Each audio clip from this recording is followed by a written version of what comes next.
In this Billboard breakdown, we're gonna remake Halo by Beyoncé, and it's gonna sound like this.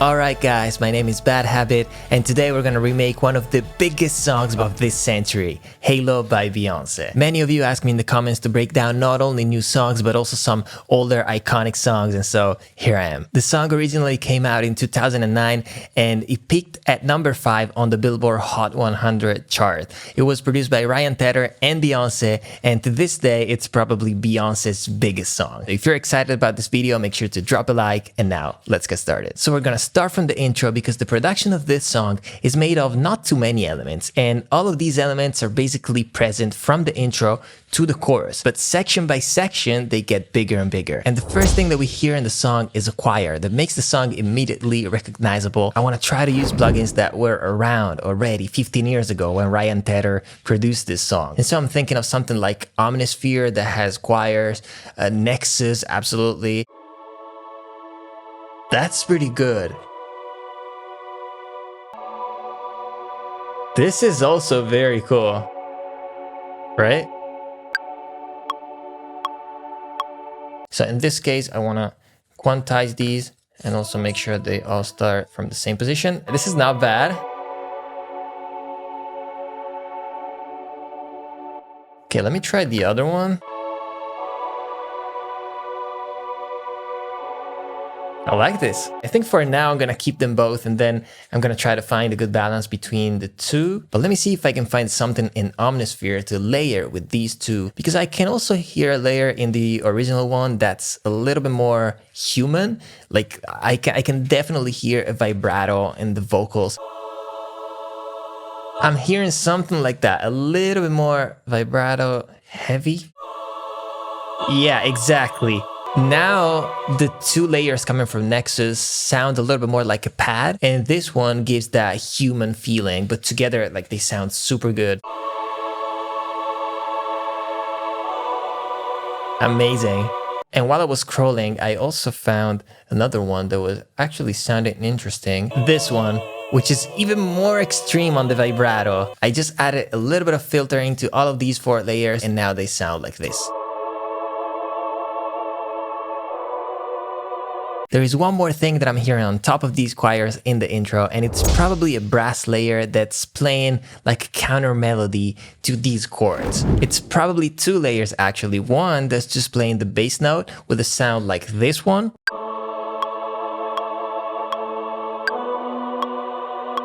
And the top layer playing this part with a sound like this.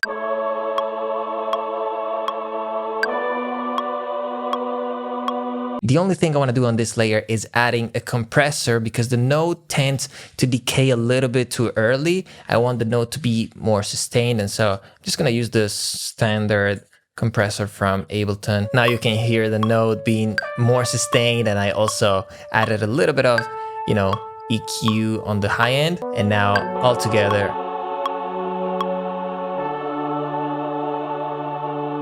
And I think that's it for the intro. We can finally move on to one of the most interesting part of the song, which is the piano part. I'm gonna go for Keyscape because Keyscape has some of the best pianos really that you can find in the plugin. They sound so real, so authentic. I don't think you can get any closer to a real piano than Keyscape. So if that's what you're looking for, Keyscape. Ballad, maybe?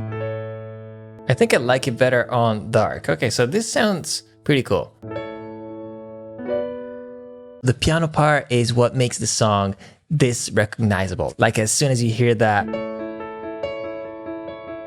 you're like, oh, that's Halo by Beyoncé, right? So the chords are very simple. The chords are just A, B minor, F sharp minor, D. That's it.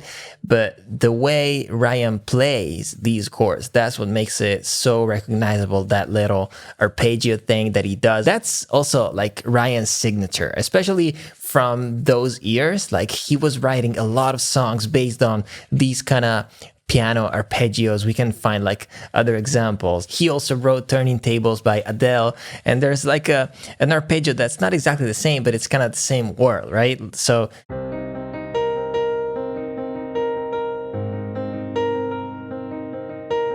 right? So let's record this arpeggio for the intro. Okay, so lucky for me, we have computers because this way I could fix it. And now after 5 takes and a few adjustments here and there, we have this.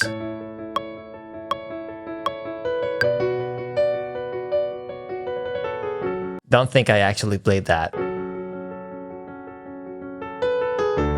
Very cool. So a few things that I want to mention. First of all, I purposely left some imperfections. You can see that here I played some notes ahead of the grid. It's something that usually I don't like. Better late than early, but in this case, it didn't bother me. So this was the only thing that I actually drew in. But you can see that like the only thing that I made sure was perfect are the bass notes. But then the rest is a little bit dragged, a little bit early. I wanted to keep that human feeling. And another thing that I had to adjust were the velocities, because listening to the original song, I noticed that the little riff that he does going from one chord to the next one, that's when he's playing those keys a little bit harder.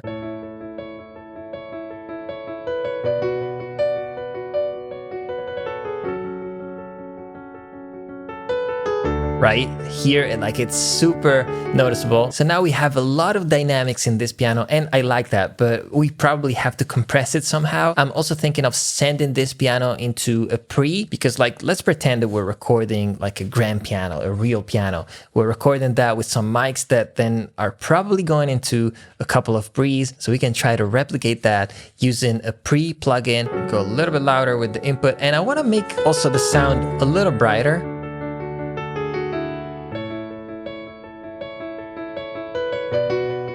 I like this. I love using this compressor on these kind of instruments.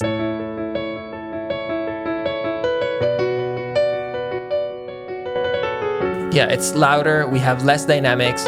Actually, I'm happy with the volume increase because it was very, very quiet before. So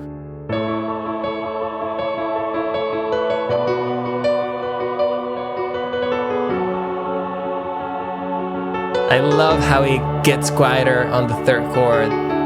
Yeah, I think it sounds amazing. And one more little thing that I did on this piano was taking out, not even a dB, you can see 0.92, around 1,000 hertz. And the reason I did this is to leave space for the vocals. We're not gonna have vocals today, but this is something that you have to keep in mind in your own songs, because whenever you add instruments that are really busy in this area, these are gonna take space away from the vocals. So to give the vocals a little bit more room, I like to take away a few dBs, sometimes 1, sometimes 2. It also depends if it's a male singing, if it's a female singing. But this is just a good tip to keep in mind, especially if you're producing beats and then you're sending them around to singers. They like to have some room to sing. Okay, so in this second part of the intro, not only the piano is coming in, but also the drums. And the drums basically stay always the same throughout the song, except for a few layers that we're gonna add later on. And these drums are basically made of kicks and claps. That's it. We have a kick that's mainly a stomp kick. We've seen the stomp kick before. We've seen it in the remake of Greedy. And by the way, if you haven't seen it yet, you're gonna find it linked up here. And the stomp kick is a classic whenever you wanna go for epic drums. This is pretty good. Oh, this is nice. This is always the one that I love the most. So I selected a few stomp samples. They sound pretty different from each other, but I think that if we put them together, if we layer them together, they can sound really good. So it's this one, and this one. But I just realized that the kick is actually a layer of some stomp kicks, like the ones that we just found, and also a very deep chest kick. When I say chest kick, that's what I mean. Pretty dark, but a lot of body, you know? I found this kick that I actually like better than the chest kicks from Kashmir. Let's start building the drum pattern. And the interesting thing here is that the stomp kicks are playing just sometimes, and that's really smart. So we have the stomp kicks on the first hit, but not on the second one. And now it doesn't sound great because we don't have reverb. We don't have, you know, that epic feeling yet. So one thing that we can do is just click this little button right here and group these 3 stomp kicks together. Now we can add a reverb on this group, on the stomp group. For this, I think I want to go for the FabFilter Pro R. And now it starts to sound a little bit more epic, you know? Yeah. That's what we're missing now. Claps. Claps that sound like they're coming from a crowd, like a lot of people clapping at the same time, a little bit of flamming between the claps. I think we can definitely find some samples like that. Maybe crowd clap? I don't know. Let's see. That's not bad. This is cool. So I actually found some very cool claps inside these church claps from Kashmir once again. I also added this clap beat, which is basically, I would say, a 909 clap, like very saturated. And so now we have something that sounds like this.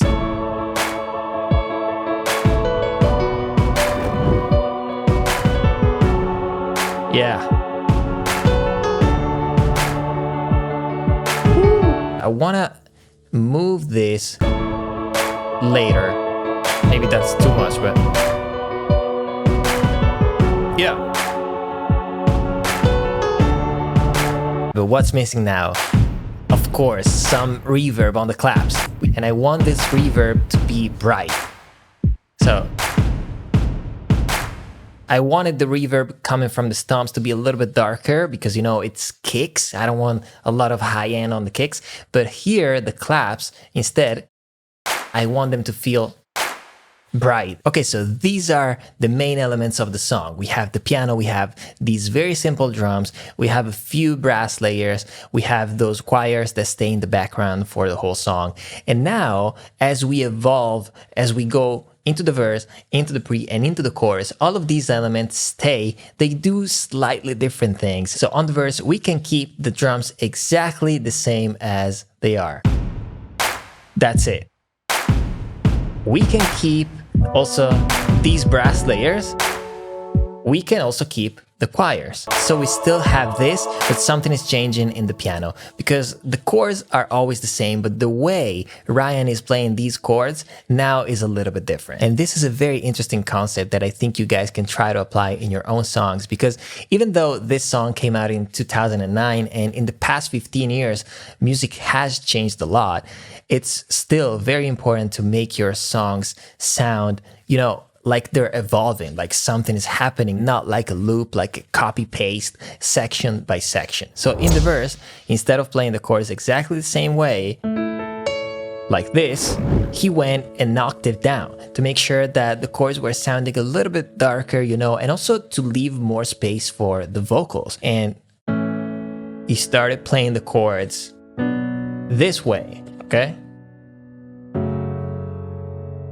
Look how dramatic, you know, it becomes already. Here we have 4 chords, like the simplest possible chords. These are just triads. Triad, triad, triad, triad. It's 4 chords, the whole song, triads. But he found a way to, you know, not make it feel like it was just a loop repeating. If you try to do this for like 4 minutes, people are gonna get bored. And instead, he found a way to, you know, give different vibes, different emotions throughout the song. So let's record this.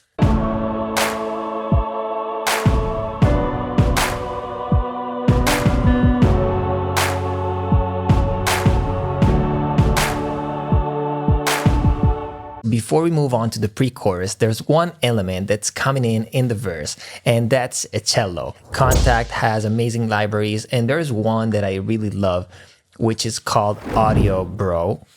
Yeah, Audio Bro. I like this one. Very simple, it's just playing the bass note of the chords. Love this. Okay, so we're ready to move on to the pre. And for the pre, the choirs stay the same. The brass and the cellos stay the same. And also the drums stay the same. But guess what? The piano is changing again. And that's only now that Ryan starts introducing a little arp again to, like, you know, bring up the energy and start building up to the chorus. But he's not gonna play the same arp that he played in the intro. Not this one. He's playing the A on the bass, but with the left hand, he's also playing the E. At least from what I can hear, it sounds to me like this is what he's doing. With the right hand instead, that's what he plays the arp with. So And then he moves to the second chord doing the same exact thing. So he's gonna play the B on the bass, but also the F, okay? And then, and so on.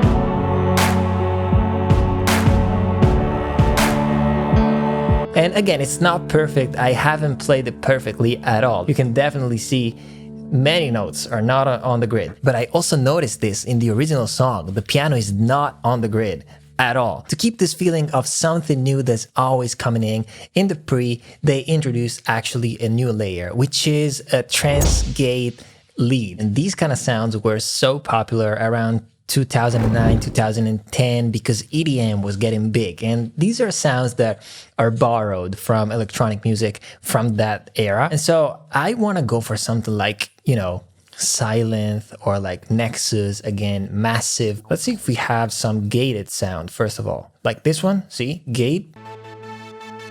That's what I mean.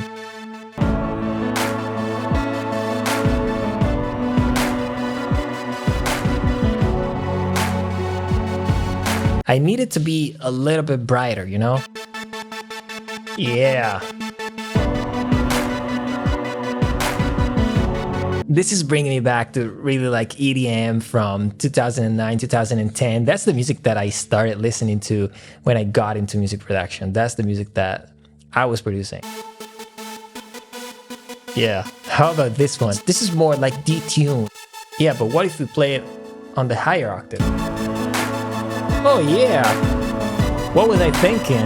Like this is how they have it. And what this filter is doing is actually pretty interesting, because I noticed that in the original song, this lead comes and goes. And so I basically automated the filter with an LFO. What this does, even if you see that the filter is fully open, every bar, because of the rate, which is set to 1, which stands for 1 bar, every bar, even if you don't see it, it's like the filter is automating and like closing and then reopening. Listen to this.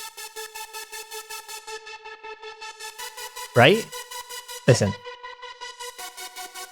Open, close, and open again. And so this is happening because of this LFO. And I did the same exact thing on this other layer. When we put them together,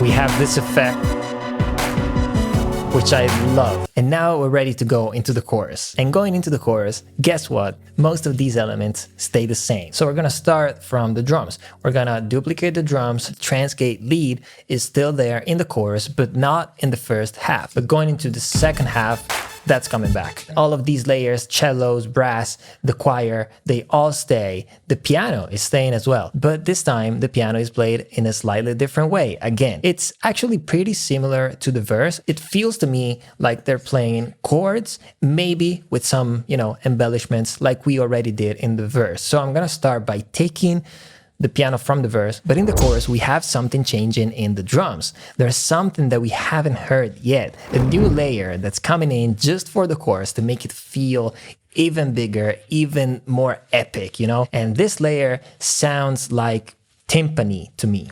This is like exactly what I was thinking. Okay, so I have it here. I just copied one of these stomp tracks into this one, but then I realized that it's actually, you know, coming and going, and sometimes it's playing more than the actual stomps. So it's kind of a combination between this layer and the stomps in the chorus.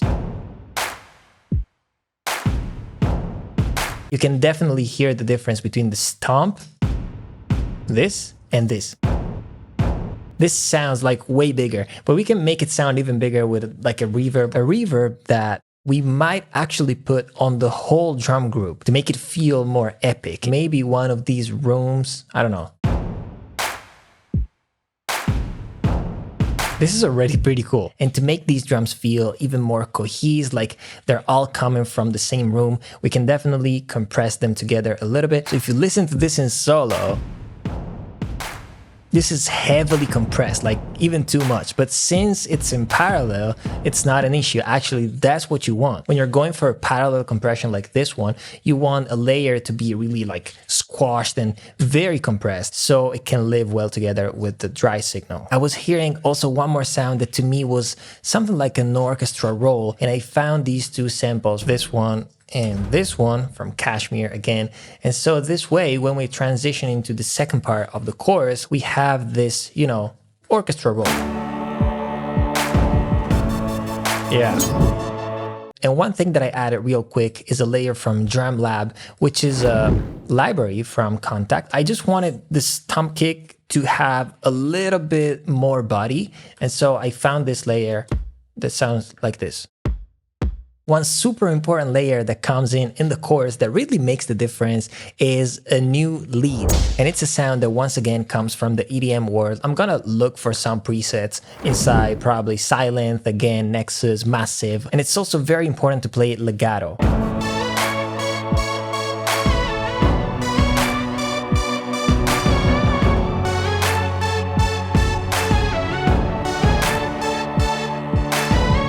Yeah.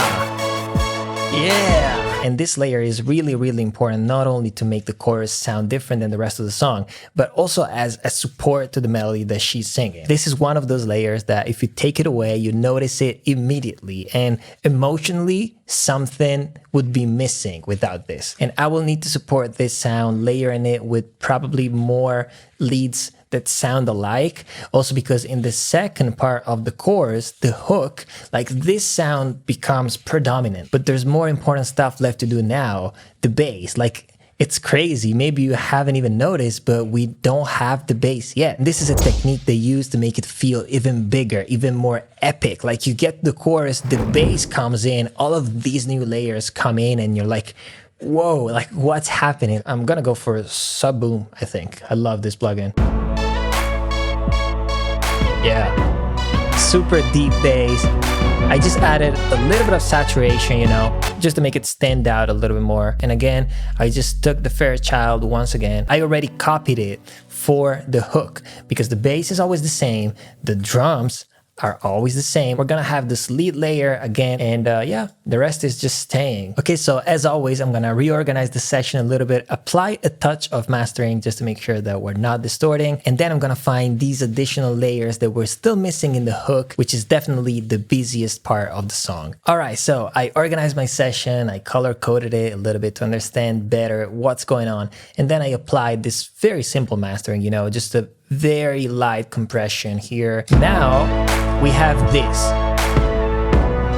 and definitely the layer that to me is not standing out enough is this lead. So I need to find more layers to support this sound. Love this. So I found a couple in Massive and one more in Silent. The only thing that I played with here are the octaves. This is super high, and I used it just to give a little bit of, you know, that sizzle. I wanted that sparkly feeling on top that was missing. This is the low octave instead. So I kind of played with the octaves to make this just a fuller and bigger sound overall. But for the hook, we might also add one more layer just to make it stand out even more when the hook comes in. How about this? Like another very high octave. And if I mute it though, you notice it. It's definitely missing that higher octave. Yeah. So this is very useful, I think, to create even more energy when we get into this final hook. Let's boost the presence and the highs a little bit. Too much here. I need it to be less boxy.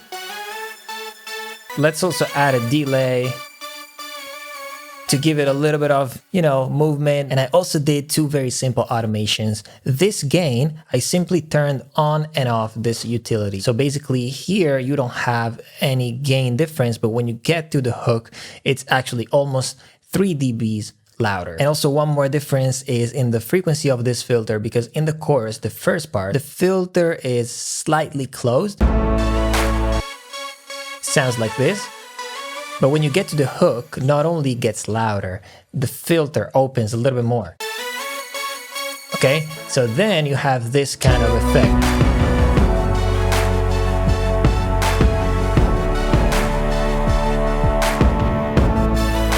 Oh yeah, now I I can hear that lead, you know? We're almost done, just a couple more layers that I added in the chorus and in the hook. Let's start from these pads. These are like super simple pads that you cannot really hear, but they're there. It's basically a noisy pad. And then I also noticed that we have some strings in the chorus that we don't have in the rest of the song. And so I thought, okay, let's start from finding a string pad. And I found this one inside Triton. This is the keyboard that Pharrell used in every single song, you know, with the Neptunes and also as Pharrell. So together, these are the two pads. And then we have some more strings coming in, but only in the hook. They're playing notes that are already part of the chords.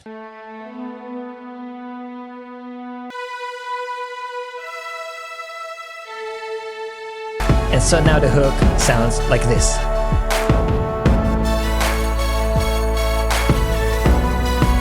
Yeah. So cool.